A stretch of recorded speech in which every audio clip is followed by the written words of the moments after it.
Hello, hello. It is Nathaniel Thomas Ford coming to you in my bedroom here in Columbus, Georgia. Yes, it's Friday, and it's 5 on what? 5:04, and I'm sitting in my bed. I am pooped. It has been a week. Yes, our first week back with the students coming back from Christmas break or winter break, whatever you want to call it. And I'm pooped. I have not only been teaching my fifth graders, I've also been dog sitting as well. So in the morning time, I wake up about 4 o'clock, check on the dogs, and we already have four dogs here. Yes, Grace had her puppy. She had a boy, and he's doing good. He's about going on. He's 4 weeks now. 4 weeks. His name is Reagan. He is actually eyes is open all over the place right now. So dealing with four dogs at home, and then our dog sit as well as teach fifth graders. So yes, I am pooped right now. I'm sitting at home just resting, just reflecting on my week, and just thanking God for all the things that He's allowed me to have in my life and what I'm able to do right now. Even though I said I'm tired, I'm still grateful for everything that I'm able to do and everything that I've been allowed to do to be steward over. So I'm grateful for that. I hope everyone is doing good. Yes, it has been a minute. I've actually has been under the weather for like 2 months with a sinus infection. I'm definitely better. I still have a cough, which I think probably about half of America still have a cough right now from whatever. It can be COVID, it can be HSV, it can be walking pneumonia, it can be head cold, whatever. And I did have to go to the emergency room right after Christmas to go and be checked out to confirm that it was a sinus infection. So thank God for the doctors and the nurses and those who took care not only me, but all the people who needed emergency care during this holiday season and during this season anyway. The weather right now, we're actually about an hour, 30 minutes from Atlanta. Atlanta did get some snow. Only thing we got was cold rain and just icy roads. That's all we got. And the temperature's around like right below freezing right now. And I was out in the rain with the dogs, and it's probably why I have a little cough lingering. Because I was outside playing with the dogs. Yeah. But I'm doing well. I hope you guys are doing well. I hope you guys had an amazing holiday and a good start of this year. It started out really good. Like I said, I'm in the classroom teaching, loving on my babies that I have, who I have 2 more 9 weeks with. So yes, this is the second quarter for them. They're getting ready to graduate in May, into May. So we're trying to get them ready to go to middle school. And let me tell you something, teaching 9, 10, and 11-year-olds is no joke. It's no joke. They drive me crazy. I love them. I fuss at them. I tell them, you know something, you guys get on my last good nerve. But during the holiday, being out for 2 weeks, I did miss them.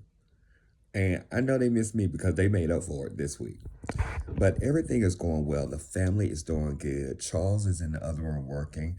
That's my rock. That's my daddy, and he takes care of this house as well as myself, and does an amazing job. So shout out to him, and shout out to all the great husbands in this world, and great boyfriends and great fiancés.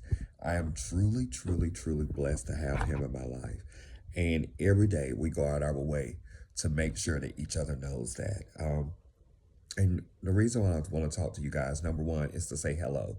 And that has been a while, and I apologize for that. But something I told you guys many, many, many moves back in one of my episodes, that my health and my family is going to come first.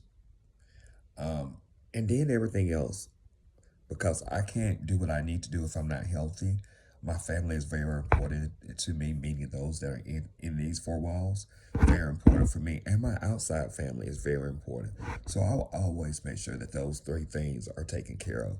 Myself and my relationship with my God, my relationship with my husband, my relationship with our fur babies, and then our relationships with our parents and, siblings and nieces and nephews and all that good stuff. But I really just wanted to take this time away and just rest and to get better and to enjoy what I have in my life and those that I have in my life. I think that's very important. We get so caught up with everything that is going on, and we forget the most precious commodity is the time that we have, the time that we have to enjoy this life, the time that we have to get to spend with those that we love.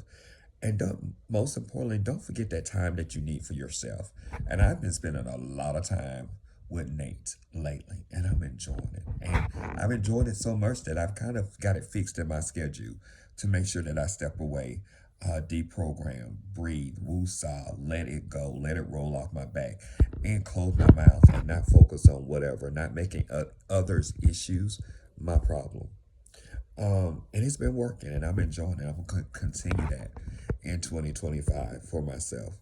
Um, I really want us to really take time to take stock on what's going on in our home, in our families, with ourselves, and really watch, be intentional in everything that you're doing. That's something that I'm really challenging myself on to make sure that I'm staying present in the moment. Um, Whatever is going on in the world, it's going on in the world, but it's not going on in my heart, in my head, in my family, in our household. Um, I really make sure that I wipe it off at my feet at the door. When I come in my house, that's our precious time. That's our precious space that we've created. And Charles and I are very, very um, focused on that. When we come in here, it's all about just woosah and letting it go. What happened out there in the world is in the world, but it's not happening inside of our household and with us. And if we need to talk, laugh, cry, pray, we do it together. We do it with each other. And I know I always want his point of view on everything. And he asked for mine as well. We have different ways of the way that we handle things. I'm a lot more forceful in your face. He's a lot more reserved and laid back. But to be honest with you, it's funny. We've been together for a while now, for going on about 4 years. This year may coming up 4 years. We're rubbing off on each other. Now he's the feisty one. I'm the lot more laid back one. Charles is a lot more loud than I am. I'm very quiet. A lot of people don't know that about me. I'm a very quiet person. I don't like a lot of noise, especially when I'm at home. Now, like at work, like I said, I teach fifth grade. I have to deal with it, but actually the kids understand when they come in room 137, there's not a whole lot of hollering and carrying on because Mr. Thomas don't do noise. And if you can't articulate what you need to articulate with an inside voice, you're not going to be in my room long. But yeah, when I'm at home, a lot of people don't know that about me. I'm very quiet. I don't like a lot of crowds. I don't do a lot of crowds. I don't do a lot of noise. I don't do a lot of drama. I'm a very quiet, reserved Leo. Now, there are two types of Leos.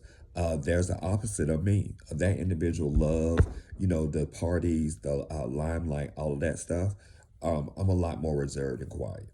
I'm that quiet Leo. Leave me alone. I'd rather just, light some candles, put on some soft music, and just lay down and sleep, or just read, or be to myself, or in my thoughts.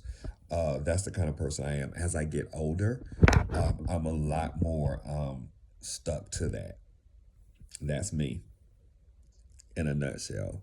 But I want to take the time to thank all of you, all of my viewers, all of my subscribers, all of those who just started watching my videos on YouTube, out in social media. I started on YouTube. I'm always going to give YouTube the shout out first because that's when I started my conversation, my blog, and the Brown King production. I started all of that on YouTube like 6 years ago, 6, 7 years ago, way back before, right when we were starting COVID. COVID was starting. I started that up in Baltimore, Maryland. Just started blogging. And it just kind of took off from there. So thank you guys from the bottom of my heart. Thank you for just listening, to subscribing and see what I got to say, see what's on my mind, hear me share my stories of things that I've experienced and gone through. But I will tell you, I'm going to let you guys know. I started in education many, many years ago in my early 20s. Started in education in Atlanta Public Schools as a paraprofessional. Never thought at 47 I would be back in education. A lot wiser, done a lot, seen a lot, traveled a lot. Um, and it's sweeter now. It's sweeter now. I could kind of see the young teachers, and I'm like, you got to find your way. You got to find your sweet spot. You're going to figure your classroom management out. All of us had to.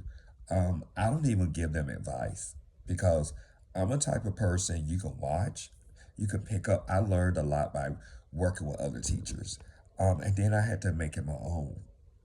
Then I had to do a lot of studying, a lot of reading, a lot of looking at other seasoned veteran teachers in the game, and I kind of figured out what would work best for me. So I just kind of tell them, you have to figure your way out. So those 20 some teachers that we have in our building, I kind of smile at them and I tell them, you're going to figure your way. You're going to get it.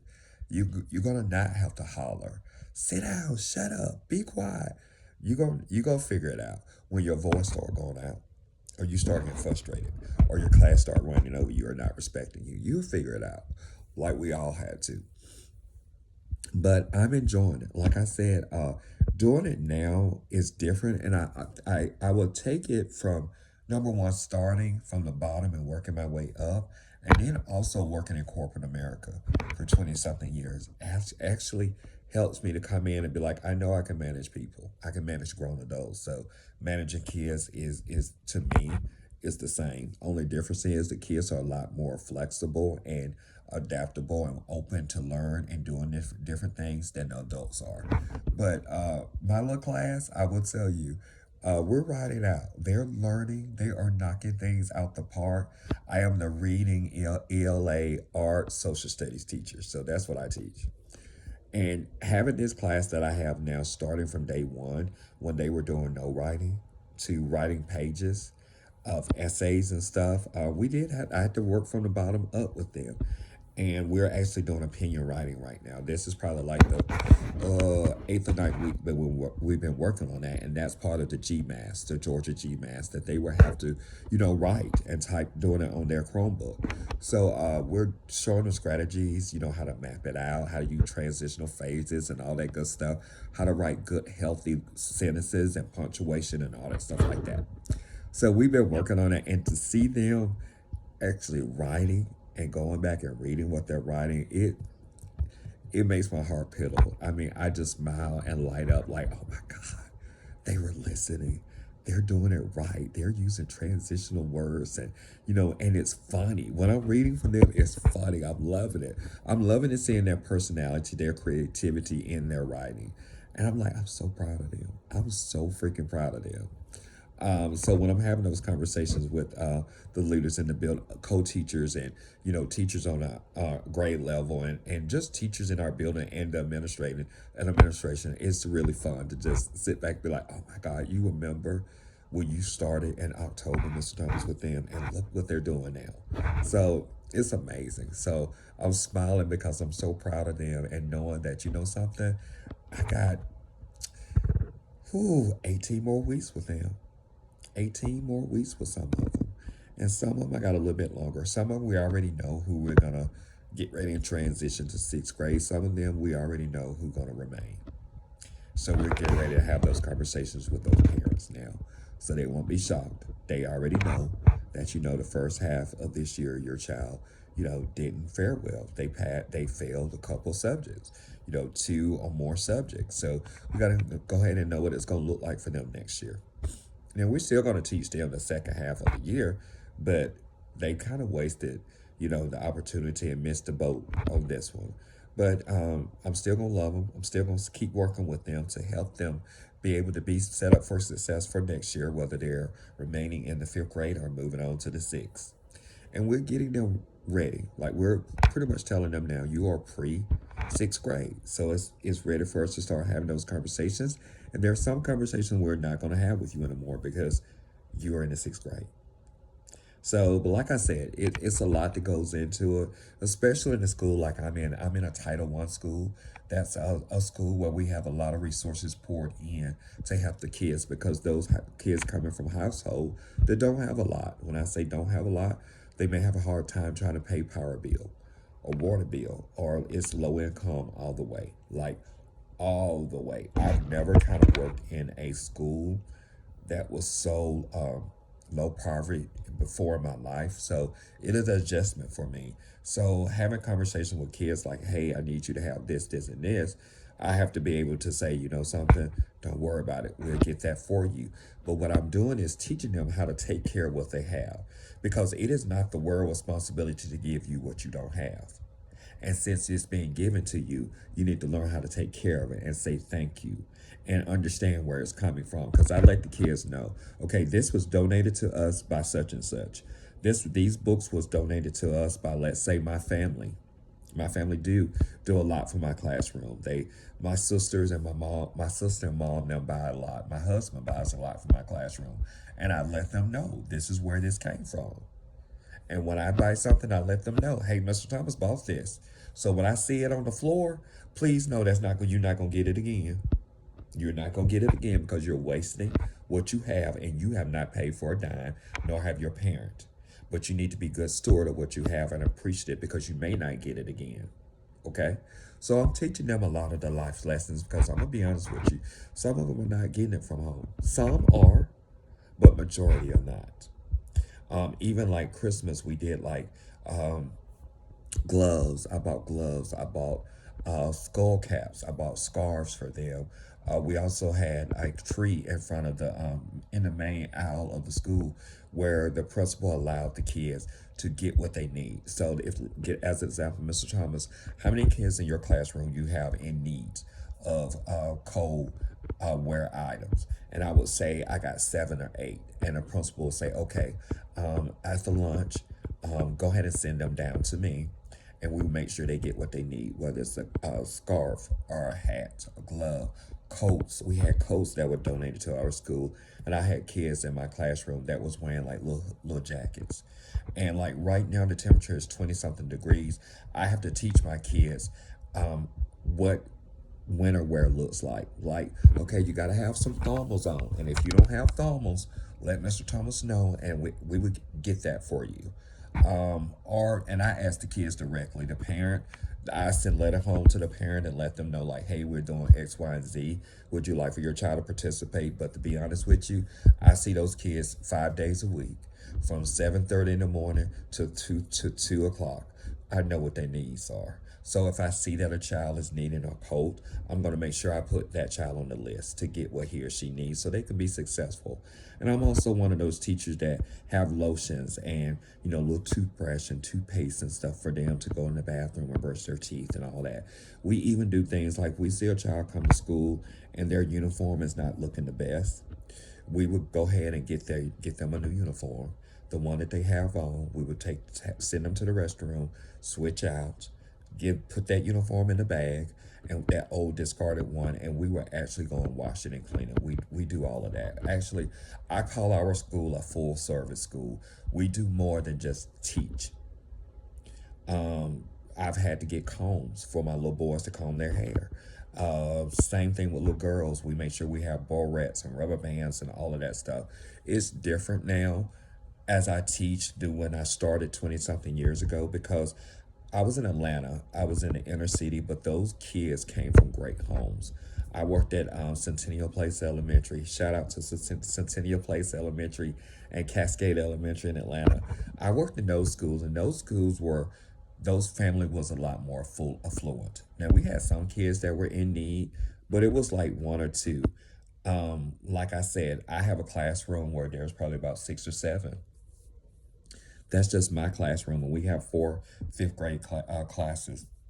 That's not even the younger grades that are in need. Like I said, in my school, there's a good 75% that are in need. So we're always, finding another way to teach. And you're not just teaching these days. You're actually, in some of those cases, you are being the caregiver. Yes, they're going home to something. We don't know what it's like. Some of us, we do. We know every child has a story. Every family has a story. That child may be going home, walking across the street to the apartments that they live in. And it is like I said, I'm going to be honest with you, it is in a neighborhood. It is in one of those neighborhoods. But the kids are walked across the school, from the school to their apartment, and those that live directly across the school, it is one of those trying neighborhoods. And those kids are in needs, those family are in needs, and the school do everything it can. Our principal is amazing. She has a heart. Like, we are the heart of that community, of that neighborhood. Some of those kids, if they don't eat with us breakfast, lunch, and a snack, and we even do to go back backpacks for them to send to go home with and have things to eat, they may not get a meal until 9, 10, 11 o'clock at night. So we do a lot at our school. I'm just sharing this to let you know that yes, it's 2025, but there's still some communities, some neighborhoods, some schools that are suffering, that are in need and need help. And when you hear about it, and if you can, always reach out. Always reach out to support, because what I tell my kids is what you have in your refrigerator, in your closet, in your home, apartment, or a house, that doesn't mean that everybody in your neighborhood, in Columbus, in Georgia, in the United States have that. Every situation is different. Every living person, what they do for a living, that's up to them. But their refrigerator, their lifestyle may not look at yours. So we always got to have empathy for what people are going through, because it may be them today, but it may be you tomorrow.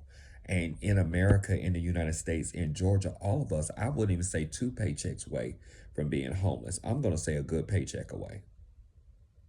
Or you get down on your luck and you don't know what it will take you to find a job. It may be 3, 6, 7 a year, to find a job and get back on your feet. But in between that time, you got to live and support yourself.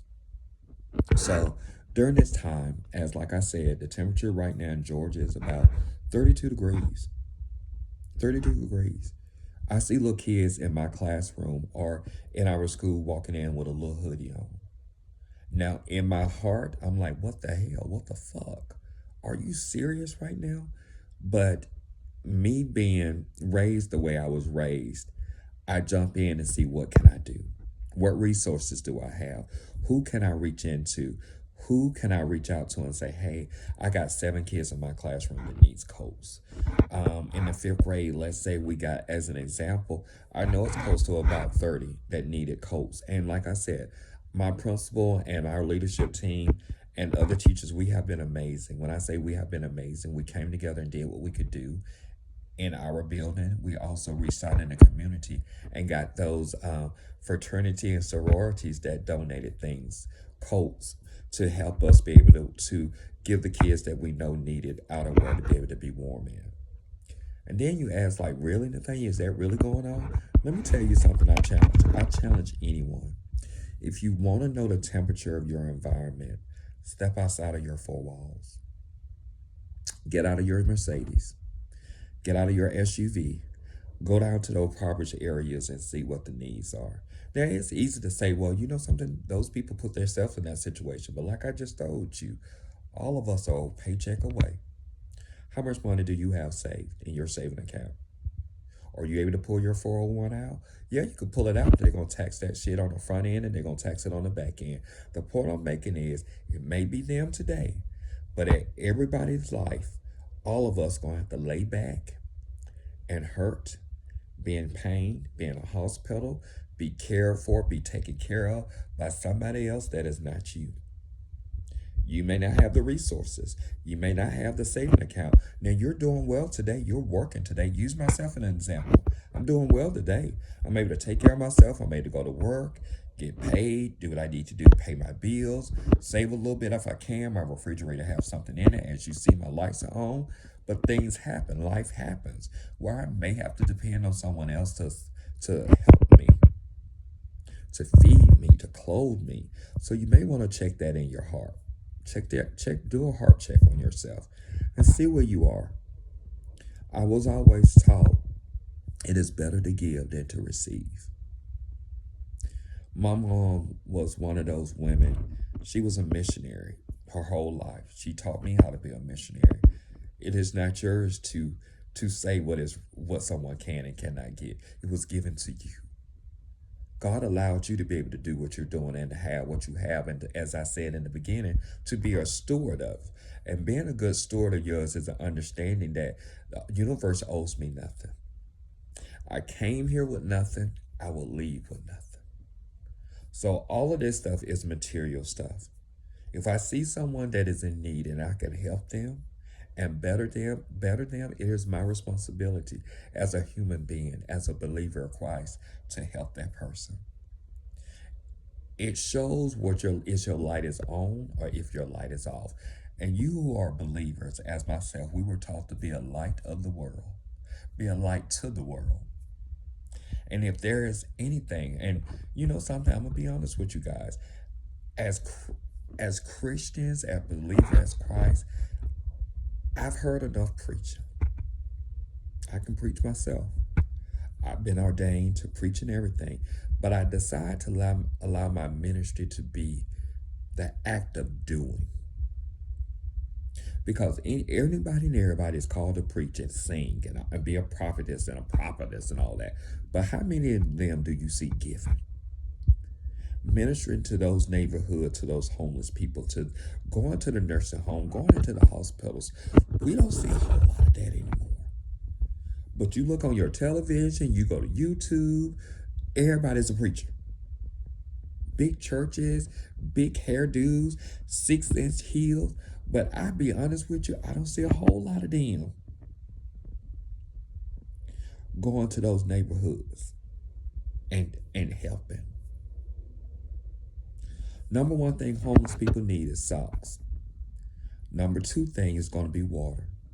Number three thing is going to be toothbrush. Right now, at this time, they're going to need a blanket. They're going to need some gloves. They're going to need a toboggan. They're going to need some shoes or boots. I haven't seen a lot of homeless people going to those $1 million churches, driving Mercedes, Escalades, Porsches. I'm not seeing that. I'm not knocking those churches, but I'm going to tell you, it's time for us to put that preaching aside and come and do some work for the kingdom. I'm going to say it again. We need to put that preaching aside. Close your mouth. Let your hands do the service for you. Love on them people. Help them people. And stop all this hooping and hollering, because we don't heard enough of that. I know I have. I don't heard enough preaching. We also need to get that collection plate and start using it out here on these streets to help these people. In Columbus, yes, I see people living up on the bridges. Tents. So that's telling me that there's a need. They're telling me that I was always taught the laborers are few. The harvest is plenty. That means there's greater work that need to be done. Not enough laborers to do it. Because we're too busy. Some of us are already died and went to heaven. Meaning we walking with the apostle and Jesus himself, God himself. But we got work to do. I'm calling us out right now. Just like I called myself out. You can always do more. You can always do more. If you can't give monetary, clean out go in your cabinets and look at some canned foods. Look at all those shoes you got in your closet. You got one set of feet.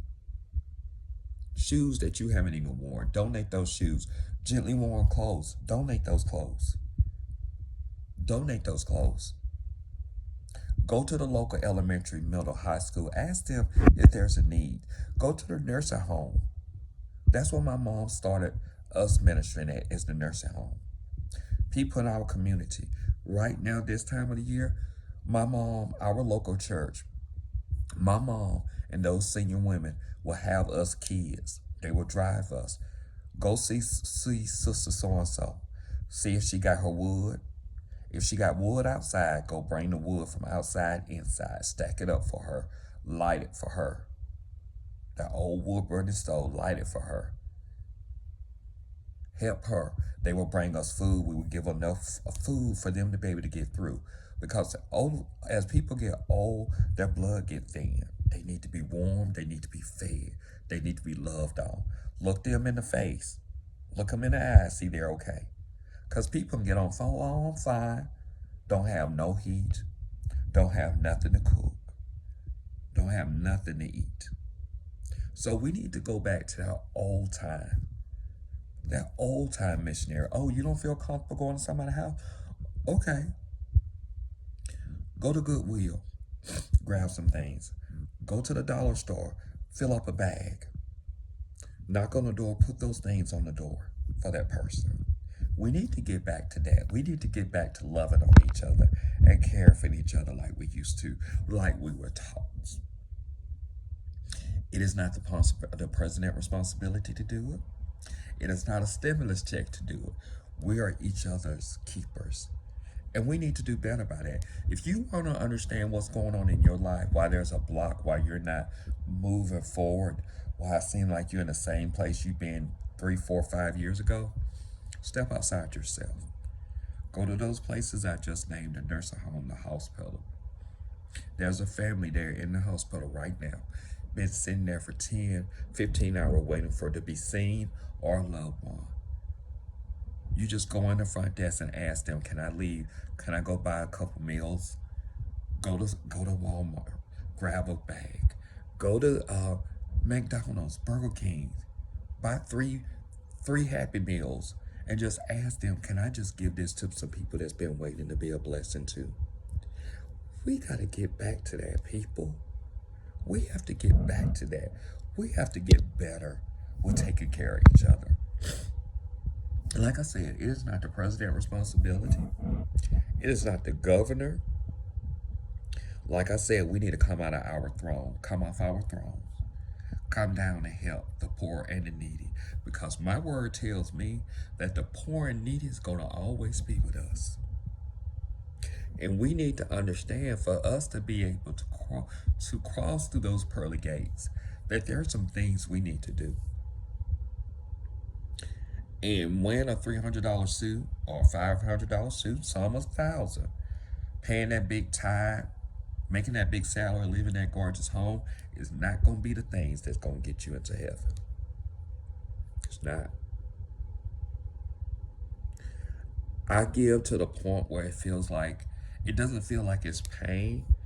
I'm just like, Lord, if I had a little bit more, I would give more. But whatever I have, I give. Whatever I'm not using.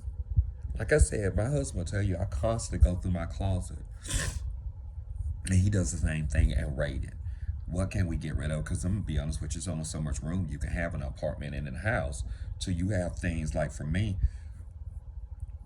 30, 40 pairs of shoes. I can give some of those shoes away.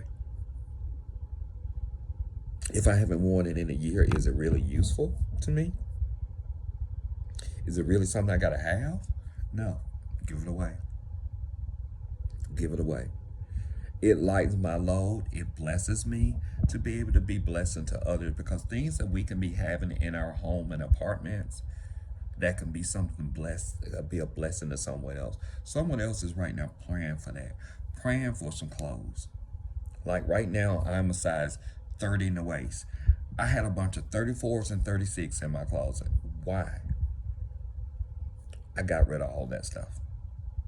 Shoes that I haven't worn in years, got rid of that. Jackets, got rid of that. As I'm 47, I had some things when I worked in retail, and when I worked there, I got 50%, so I bought a whole lot of stuff. I don't wear that stuff anymore. And not that I can't wear it anymore. That's part of it, I will say that. But that style, I don't have that style anymore. That was a younger style because I was younger then. Boy, at 47, I'm not wearing that stuff. I can wear it, meaning if I want to fit into it, I can fit into it. But that style is not my style anymore. So I gave those things away so they can be blessings to others. And the way it fed and covered me, it can be that for somebody else.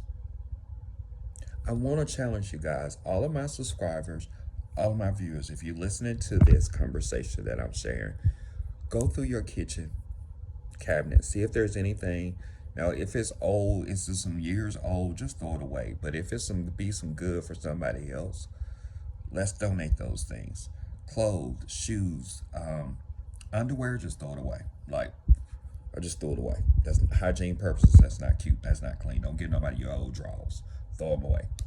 But if it's a jacket, or some jeans, a shirt, a dress, an outfit, socks, all of those things. Wash that stuff really good, fold it up, donate to those in your need. Check your area. Check your area. Something else that I've loved to do when I was up north. I could look outside. I was living in a high-rise apartment when I was there. I was there 3 years in Baltimore, almost 2 years in D.C., and I lived in a high-rise apartment. So I looked down and I could see all of the homeless people just walking around. And if it was a day like today, I would have like these plastic bag, a large Ziploc bag. I would have like some socks in it, some crackers, some mint, toothbrush, a bottle of water, and I had them already packed. So I would put my clothes on, get dressed or whatnot if I wasn't working, and just run downstairs and just go out and bless that person, just give it to that person. And a lot of time I got thank yous, and a lot of times they just took it and went on. But at the end of the day, I knew my heart. And I think if we get back in doing more for others, we will see a change in ourselves, in our household, in our community, in our state, and in our country. We got to get back to that. I feel that's what we're missing right now, is that. We're looking for people to save us, and we don't even want to help nobody else. Isn't that messed up? You are looking for someone to save and deliver and make your life better, but you don't want to do it for anyone else. I find that sick. I do. I do. But we're better than that. I believe in my heart that we're better than that. So once again, if you're listening to me, if you're a follower with me, if you're a believer, if you know that there's better in this world, there's better in us. I do believe. I don't care who the sickest person is in this world, there's some good in them. Now, I'm not saying I'm the person to bring it out of them. That's between them and God. But I do believe that there's some good in everybody. I believe that. But what we do with that is up to us. Because let me tell you something. Heaven and hell is real. If you do not know that, heaven and hell is real. And it's up to us where we want to go. It's up to us. I hate to keep you guys so long. I know it's been a minute, so I want to really spend some time with you to share where I am, what's going on with me, how I've been doing, how the family is doing, and everybody is doing well. We're in need of nothing. I thank God every day for just giving me life.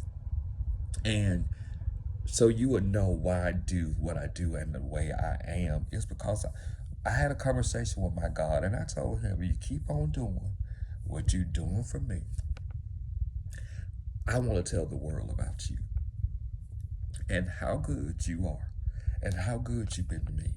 But let me tell you something, friends. What you feed will grow.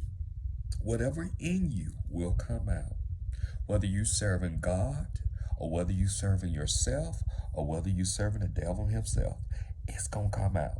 I'm emotional because I haven't always been this person. He's still working on me.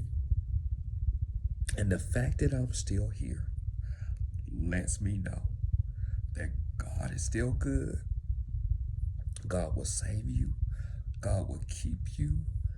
God will feed you. He will cover you. And when you are sick in your mind, in your body, going through the worst time of your life, God is still there with you. Because any of that, all of that, could have taken you out. But you're still here, like I am. And I'm still a work in progress. But I would tell you one thing. God is good. He's the same God that Mary rocked her baby in. He is the same God that she buried her child, boy. And he's the same God that is here saving and keeping me and you as well. So take care of yourself. Be blessed and know that I love you. Take care of yourselves.